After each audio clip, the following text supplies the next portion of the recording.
So you want to own a laundromat.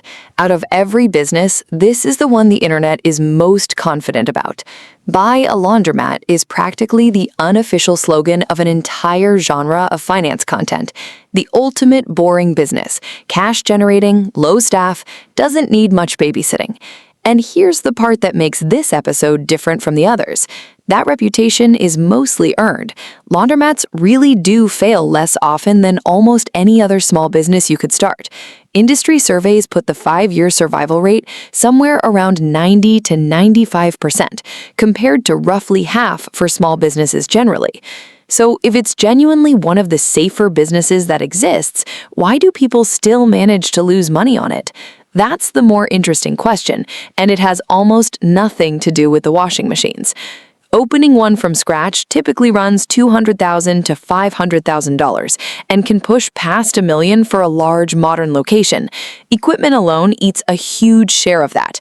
A typical laundromat runs 40 to 100 machines, with commercial washers priced anywhere from $1,500 to $15,000 each, depending on capacity, and dryers running $2,000 to $10,000. Even the water heater is its own line item, often $5,000 to $30,000 on its own, because a laundromat isn't really in the business of cleaning clothes so much as the business of heating enormous volumes of water, all day, every day.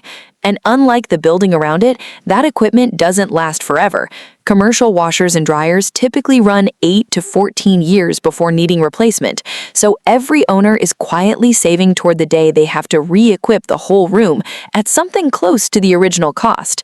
Buying an existing location is usually cheaper, $90,000 to $400,000 for something already running, or as little as $35,000 to $50,000 for what people in the industry actually call a zombie mat, a barely surviving laundromat with outdated equipment that you retool yourself.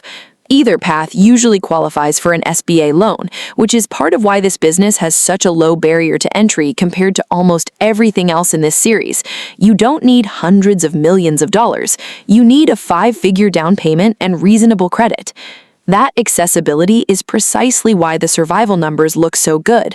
Most owners aren't private equity funds swinging for a 10 times return. They're individual operators who bought a real, cash-flowing asset in a neighborhood they understand, running a business that has existed in more or less its current form for nearly a century and isn't going anywhere. It is genuinely about as close to a boring, stable small business as exists in America. The money comes in a few simple ways. The core is per load revenue. Customers pay somewhere between $2 and $8 per wash, depending on machine size and local market, plus roughly the same again to dry it. A well-located self-service laundromat can generate $15,000 to $30,000 a month just from that, machine by machine, quarter by quarter, or increasingly tap by tap on a card reader. On top of that sits wash, dry, fold. Customers drop off a bag of laundry and pick it up clean and folded, usually priced per pound. It carries a real premium over self-service because you're now selling convenience and time, not just access to a machine. Then there's vending, detergent, dryer sheets, snacks, change machines, sitting in the same room, adding a small but genuinely high-margin slice on top of everything else, since a vending machine has almost no ongoing labor cost once it's stocked.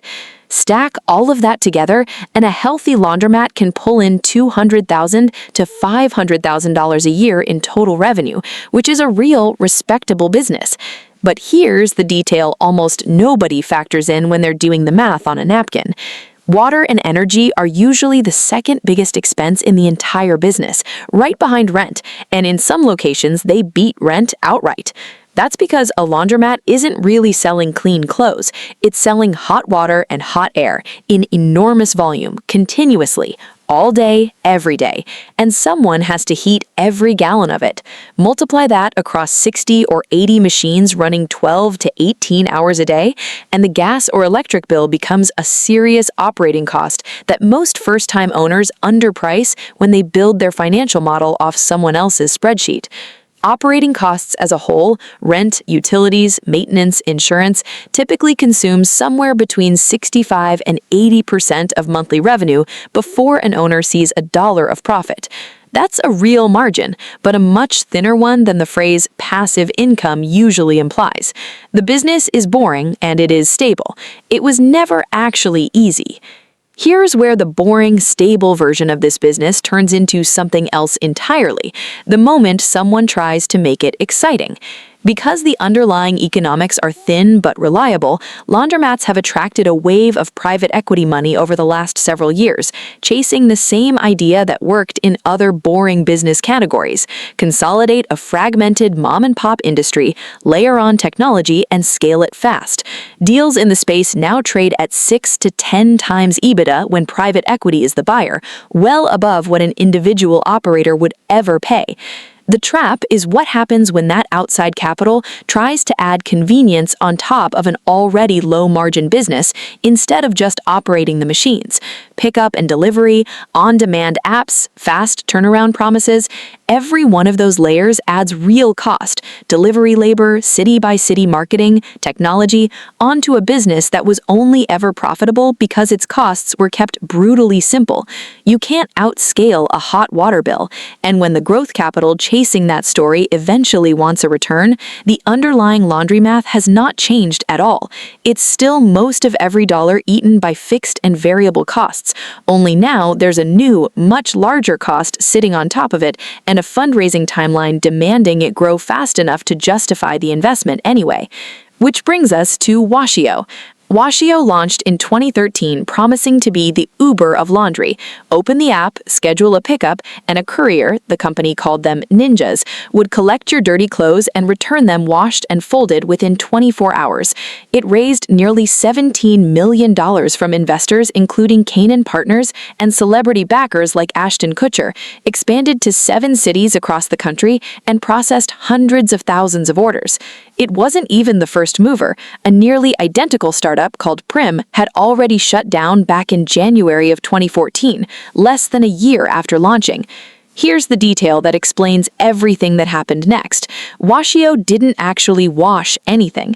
It outsourced the entire cleaning process to real existing laundry facilities, then added its own layer on top: the app, the ninjas, the 24-hour promise, and charged customers a premium for the convenience.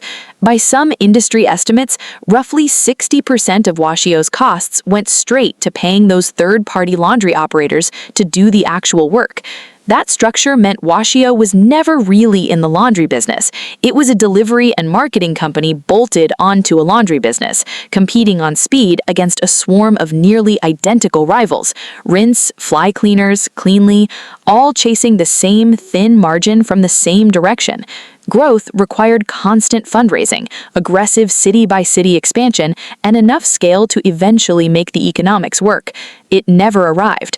On August 30th, 2016, after 3 years of operation, Washio shut down immediately, mid-order. Its assets sold off to competitor Rinse within weeks. The laundromats Washio had been quietly paying to do its actual washing never went anywhere. They kept running, kept generating their same thin, boring, reliable margin the day before Washio existed and the day after it didn't. So does owning a laundromat actually work? Genuinely, more often than almost anything else in this series, yes. For an individual owner who buys a real machine room in a real neighborhood and keeps the cost structure as simple as the business demands, this is about as close to a reliable, boring cash generator as small business ownership gets. You're not buying a machine that turns quarters into passive income while you sleep. You're buying a low-margin, high-reliability utility business that only stays boring and only stays profitable for as long as you resist the very reasonable-sounding idea that it could be so much more.